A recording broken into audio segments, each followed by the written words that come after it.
Was Samus Aran overcorrected? A surprising question to ask for some, but I assure you, if you've kept up with the discourse surrounding Metroid Dread, you might have heard rumblings amongst the fans that Sakamoto, the man in charge of Metroid at Nintendo, may have overcorrected Samus' personality. We will discuss these claims and my thoughts about them today on The Raider Speaks.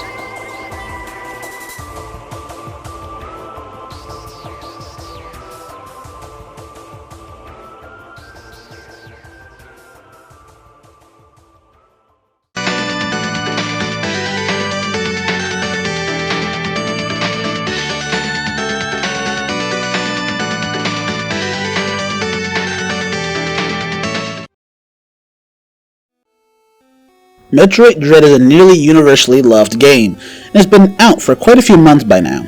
However, one thing I've heard among certain part of the player base is that Samus Aran's personality in the game was overcorrected after Sakamoto's disaster of a game in Metroid Other M. They depicted Samus as overly emotional, paternal for a creature that she had readily given off to science an hour after sparing it, almost fetishistically enamored by being ordered around by her former commanding officer Adam Malkovich, and of course bringing the very controversial PTSD plot point. Whereas in Metroid Dread, Boba Fett is a cold-blooded killer who worked for the Empire. without any of the emotionality of her Other M self, with perhaps the exception of her time with Quiet Robe and her reaction to his untimely demise. What I'm not going to do is just talk about if I think Samus should have been more emotional by appealing to people's emotions or anything like that. In all things, I'm going to turn to the source materials, and Other M included, and see if it would have been in character, given Samus' character arc in the games and manga, for Samus to have been more or less emotive, and from there decide if these claims that Samus was overcorrected has any bearing.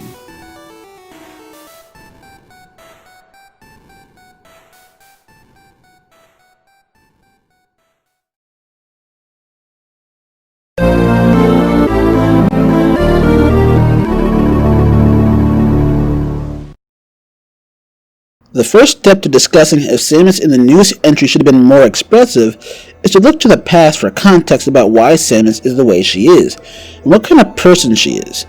If you have watched my timeline series of Metroid, then you know that Samus Aran witnessed the complete massacre of her people at the age of 3, and was taken in by the Chozo to be trained as a warrior for Hope. And after the Space Pirates captured Zebes, Samus served in the Federation Marine Corps during the Federation Pirate War before eventually breaking away to become a bounty hunter, among the best in the entire galaxy. With the beginning of the series, she's a young and inexperienced teenager barely in control of her powers. By the end of the prequel manga, Samus has become a confident warrior. By no means does Samus' personal character arc end in the manga, but it shows us that Samus has always been a fairly stoic character, even willing to talk back to Adam Malkovich when he tried to assert that she is a woman, not always a hero, for example.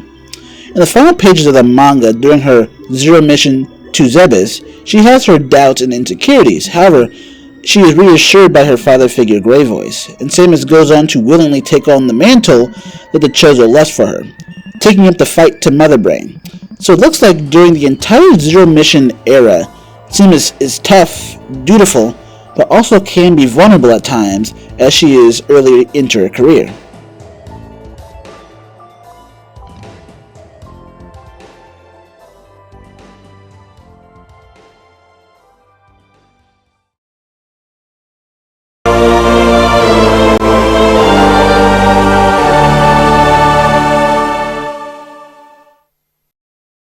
But does this trend hold in later games?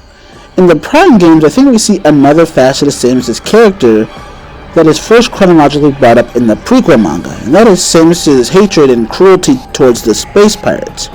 In the manga, we see that when a pirate begs for mercy, she actually almost snaps and kills him, but barely stops herself with the help of her friends. In Prime 1, we know that she's responding to the frigate Orpheon's distress signal. Now, in her police days, she was willing to take pirates into custody and follow regulation. But now Samus has no trouble gunning down a ship full of injured and frightened space pirate survivors.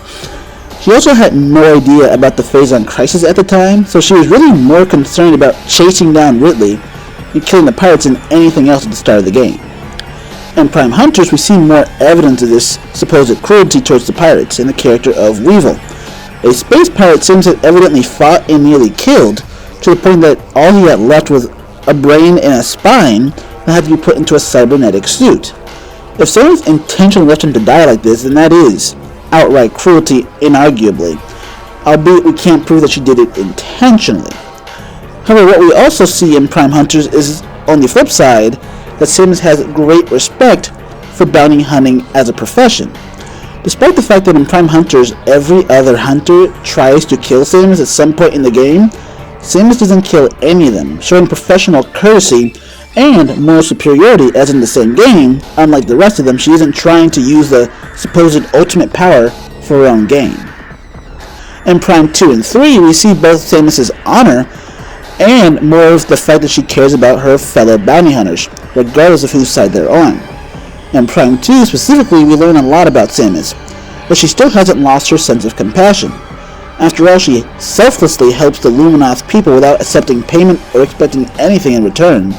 And notably, and I think this is overlooked, during a fight with Dark Samus, it looks like to me that she tried to save her from falling off to her assumed death.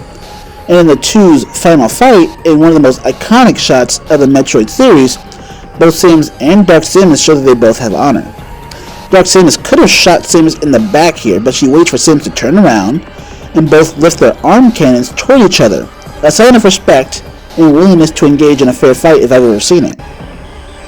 In Prime 3, the most notable moments of the game for me are the clear showcases that Samus cares for her comrades. When she is forced to fight her corrupted colleagues, she specifically doesn't kill them. Instead, she simply tries to stop their rampage and snap them out of their phase on corruption, and shows visible sadness and anger when Dark Samus kills the hunters. Their deaths weigh so heavily on her, in fact, that at the end of the game, she sits in quiet contemplation of their memory. The Prime games characterize Samus as being someone with honor, someone who cares for those within her profession, someone who is willing to do the right thing because it is the right thing to do. But she isn't perfect. She's displayed her willingness to kill pirates who let out a distress signal, and most notably, she is perfectly willing to let everything in the Dark Aether dimension die. No negotiation, no compromise, an entire universe destroyed. But the argument could be made that the Ing were just as willing to commit genocide to the Luminoth as she was, and they were a danger to the wider universe. And as we will see later, even Samus draws a line in the sand of genocide.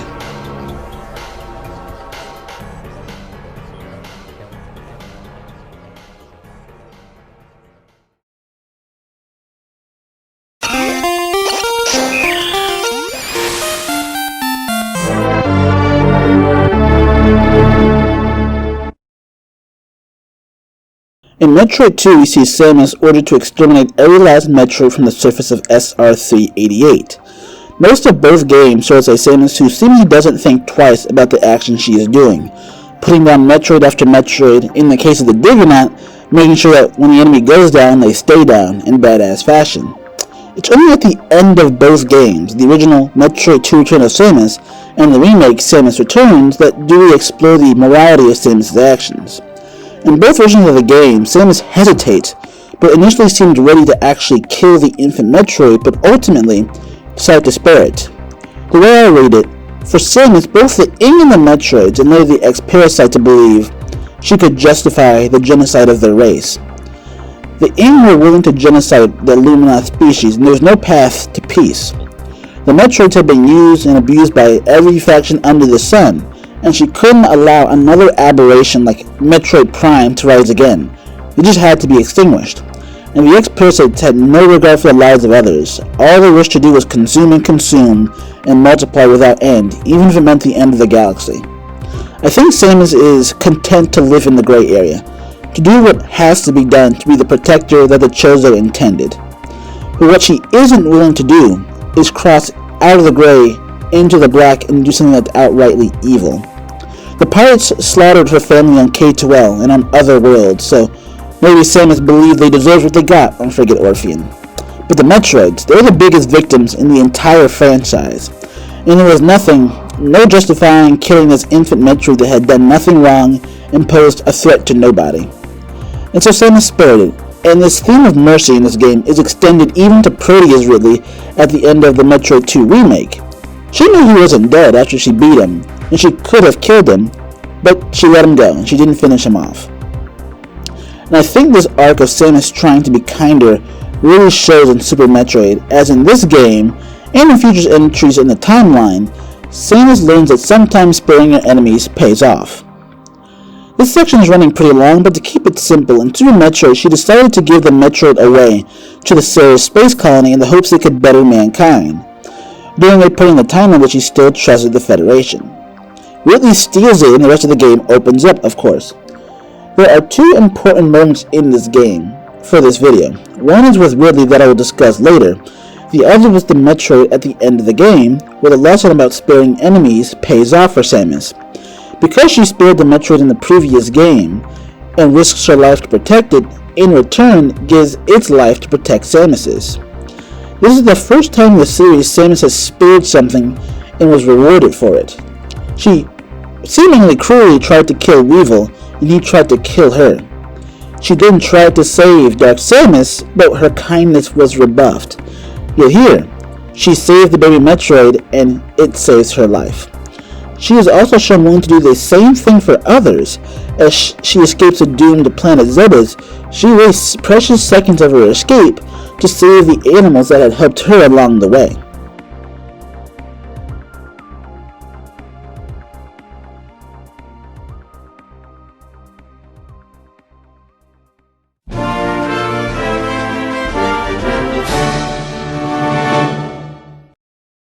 Now for this part of the video, I'm going to skip Metroid Other M for now. Just know it sits after Super Metroid but before the Samus and Joy manga and Metroid Fusion. Now Samus and Joy manga version Samus is perhaps my favorite version of the character. She's the version sitting between her more good and vulnerable and merciful self as seen in earlier games, especially off that back of that arc I just mentioned about Super Metroid, where her faith was rewarded in that game, and in my opinion, the ruthless self that we see in Fusion and Dread. To list some examples of how she's somewhat in the middle of these two stages, right in the earliest chapters of the manga, Joey, the second protagonist of the series, is being held captive by pirates. Normally Samus fights without speaking a word or is quite serious when she does, but here Samus arrives on the scene and the pirate immediately says that he's willing to cooperate and will tell her anything she wants to know if she just spares his life. And so when he does cooperate, Samus does the old 180 and makes it clear that she has no intention of sparing his life, and then proceeds to dare him to shoot Joey, which he does less out of malice for Joey, more out of sheer desperation for his own life. She, of course, like a badass, catches the bullet mid-air, and remember, this was a point-blank shot, and then kills his pirates in the same time frame. But some of you may be wondering, didn't I just say Samus' belief in others was rewarded? Why would she suddenly be so callous? Let's go back to Super Metroid and that moment with Ridley I mentioned earlier. Let's remember the context between their final fight and their history.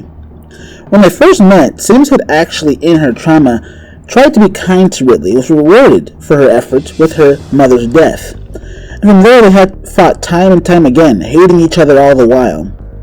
Finally in Metroid 2, Samus has the opportunity to kill Ridley, but opts to spare him as she spared the infant Metroid. No less than an hour later, her mercy was rewarded, see the sarcasm here, with the entire space colony slaughtered by his hand. The Samus in this scene in the manga is a Samus who has learned that nothing good comes out of sparing space pirates, and so it kinda still fits her character. The manga also shows that Samus is still a good guy, don't get me wrong. There are a billion examples, but for now I'll only give you two for brevity's sake.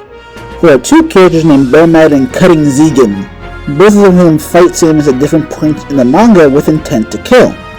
However, still like her prime self, Samus still cares about others that share her profession as a mercenary/bounty hunter, and her faith is rewarded as both Zegan and Bomad are shown at the end of the manga, helping in the final fight against the pirates to repay Samus for her kindness. The second, bigger example comes when her protege, Joey, befriends a malfunctioning android named Umos, who is normally friendly and naive but also turns into a senseless killing machine when it glitches. Samus knows that she has no choice but to destroy Umos, but gives Joey a chance to try to save him before ultimately putting him down. It's a sad but vital lesson in the manga for Joey. However, this is brought up again in the manga when Samus saves Joey and dozens of prisoners from the Dominion's planet, where they use the prisoners as firing dummies for their test robots. Inside the compound, Samus confronts another robot of their designs. Unlike later versions of Samus would do, this Samus actually gives the robot a chance to correct himself, as she was inspired by Joey's tenacity when trying to save Umos. It's a great arc within the story, and the entire manga is filled with stories of Samus just being in this sort of transitory stage in her life. Even at the end of the story, when she shows her appearance under the armor to Joey, she reaffirms that she is still motivated to fight for the good of the galaxy, and to be that symbol of hope. With all her flaws and all her dubious decisions, she is still ultimately a good and selfless person. She saved an entire planet from tyrannical pirate rule, and when she fought Knight, who was working for the pirates, she showed him respect for helping Joey. And she's the kind of badass to see the main antagonist of the story get ripped apart by his own power and kind of just shrugs it off. So, you can see that I like this version of Samus the best.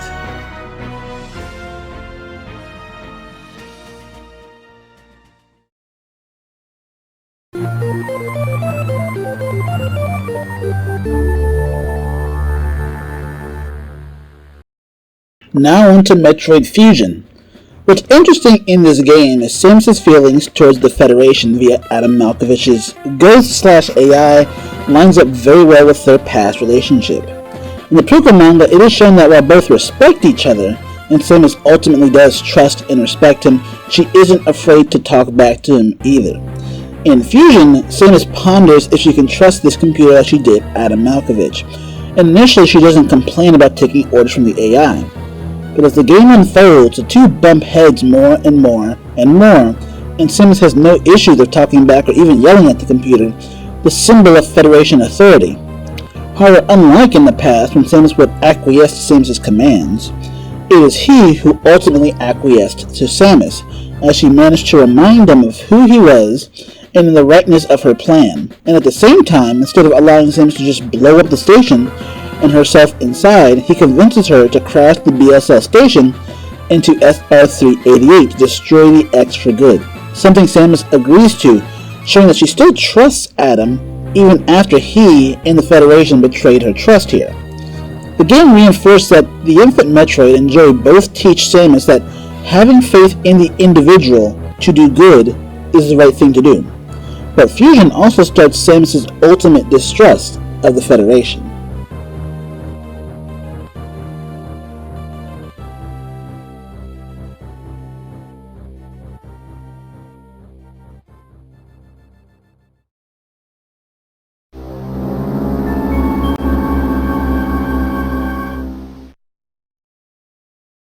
So from what we can see, Samus follows a pretty easy to understand character arc, starting off as a bright-eyed youth who trusted the Federation, was happy to join the Federation police and the Marines, was personable with friends and kind to others, but was unstable due to not having yet settled her trauma, to by the end of the series being a far more jaded individual, generally preferring to work alone and not showing mercy for villains, but still believing in the goodness of the individual spirit and willing to keep the hope of the galaxy alive by almost any means necessary, but still willing to show respect to even villains if they earn it, and draws a line in the sand to how far she will go to secure peace in space. Samus Aran is a dynamic and fascinating character, especially given in the game she almost always is a silent protagonist and we have to infer her intent through her actions, not her words. But now that we have all this context and backstory, we are ready to answer the question: is Samus as depicted in Other M consistent with her character arc, and did the creators of Metroid Dread overcorrect her character in that game? To answer that, we have to address the three big elephants in Samus' characterization in Other M. Is Samus willing to blindly trust authority even at her own detriment? Was Samus emotionally attached to the infant Metroid to the point of being a maternal or motherly figure? And is Samus still haunted by the deaths of her parents by this point in the timeline? Starting with the first question, would Samus blindly trust authority? The answer is blatantly no. Literally, as a Federation police officer, she held her blaster to Adam's face so he wouldn't get in her way of saving the Chozo. And in the Other M flashback during her time in the Marines, she very vocally challenges Adam's decision-making and even left the Marines to work as a bounty hunter because it gave her more agency to work. Even in Metroid Fusion, Samus follows orders mostly because the Federation gave her a new ship and kinda saved her life, but immediately broke ranks with them when she found out about their hidden Metroid laboratory and cloning facility. To me, it's very clear Samus is not someone who blindly follows orders. In fact, she kinda hates authority in some ways. Okay, what about the second question Other M hinges on? Was Samus emotionally attached to the infant Metroid to the point of being a maternal figure? We see very clearly in Super Metroid, Samus would have been more than happy leaving the infant Metroid at the Ceres space colony and leaving it there.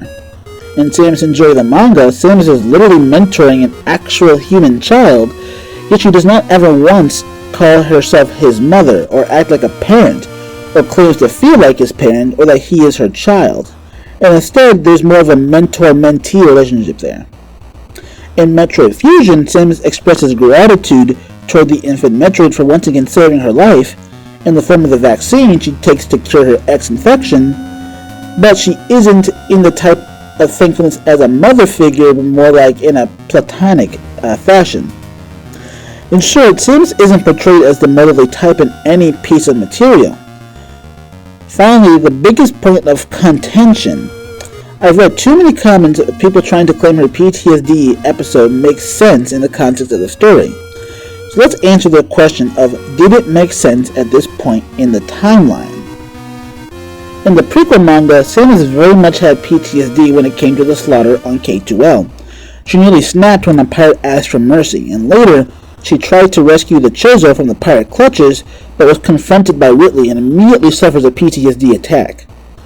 However, within the same manga, she is comforted by the Chozo who calm her down, let her pour out her emotions, and when the group is ultimately about to be attacked by pirates, she manages to snap out of her funk and save everyone. By the end of the manga, when she fights Ridley during Metroid Zero mission, she proves that she has gotten over her fear of the space dragon and defeated her trauma as she defeats him.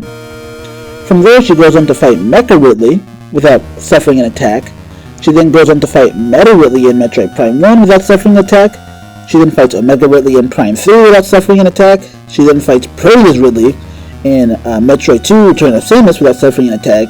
She then fights Ridley twice in Super Metroid and doesn't suffer an attack either time. And then after the events of Other M, she confronts another space pirate named Greed and doesn't suffer an attack, even though she literally is murdered in that manga by him.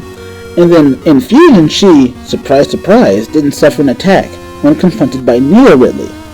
There's literally zero sensical reason that fighting Clone Ridley in Other M should have triggered an attack, and I'm sorry, but there isn't any way around that. So that begs the question, when people try to cite Metroid Other M for the reason that Samus should have been more or less emotional, is it a good argument? The answer is obviously and objectively no.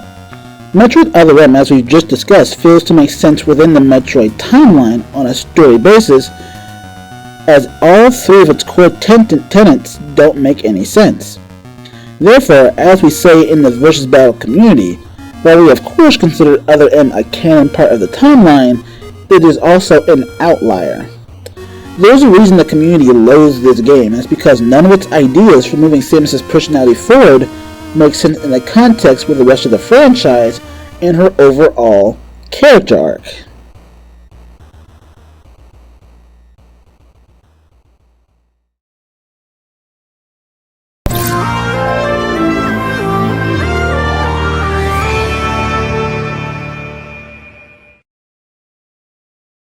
That leaves us with one final question. Was Metroid Dread's rendition of Samus overcorrected? Or did Sakamoto simply decide to follow up on Samus' currently established character arc? Thankfully, with this game's animations, we can better infer Samus' intentions in many of its scenes, and I think you'll find that Sakamoto and Nintendo didn't do anything as radical as some have claimed. With the likes of Corpius and how Samus stalks him ready to exterminate him in the final fight cutscene, we can see that Samus is still more than willing to kill to achieve her goals. With Kraid, we can see that she visually relaxes as she realizes it's an old enemy that's far beneath her in skill, like how she so casually dodged his final desperate attack. She doesn't question or show any concern for whatever suffering he may have had, and that is entirely in character, as Samus consistently tends to show very little, if any, mercy to space pirates. With her brief discussions with Quiet Robe, telling him that she will put an end to the madness, she shows that she is still very much a child of the Chozo, still willing to carry out their dream for peace in space. With the opening cutscene of the game detailing how she took the job for little money, given the risks because she doesn't care what the Federation wants and is willing to pay her. But she took the job because she knows the X-Parasites are a threat that must be destroyed.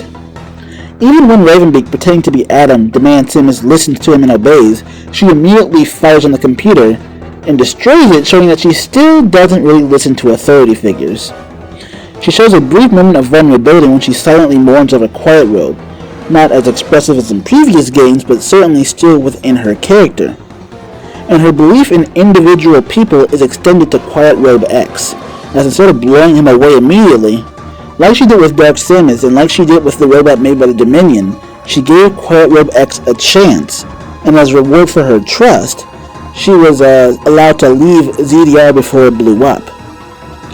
In short, Samus Aran hasn't become overly stoic, and she hasn't changed in some massive way. She's always been a badass from the prequel manga all the way to Metroid Dread. Is Samus Aran the same person as she was when she joined the Federation Marines?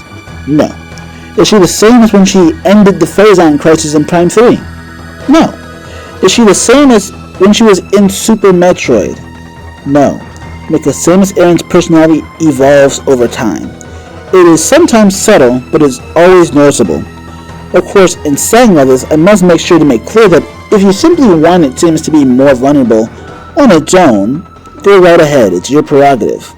But if you're going to cite Other M as some sort of lost cause or some lost potential, and that we need to return to that Samus, that she needs to be what that game was trying to go for her with her personality, then you are objectively wrong. Metroid Other M's themes for Samus and her personality and behavior in the game do not gel with the chronology of the story, particularly for where it is in the timeline.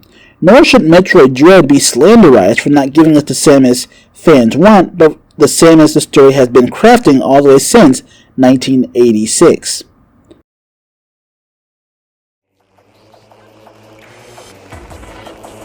That will do it for today, everyone. Thank you for sticking through to the end. If you like what I do here, think about liking and subscribing for future Metroid content. Leave a comment down below, for I love reading the comments.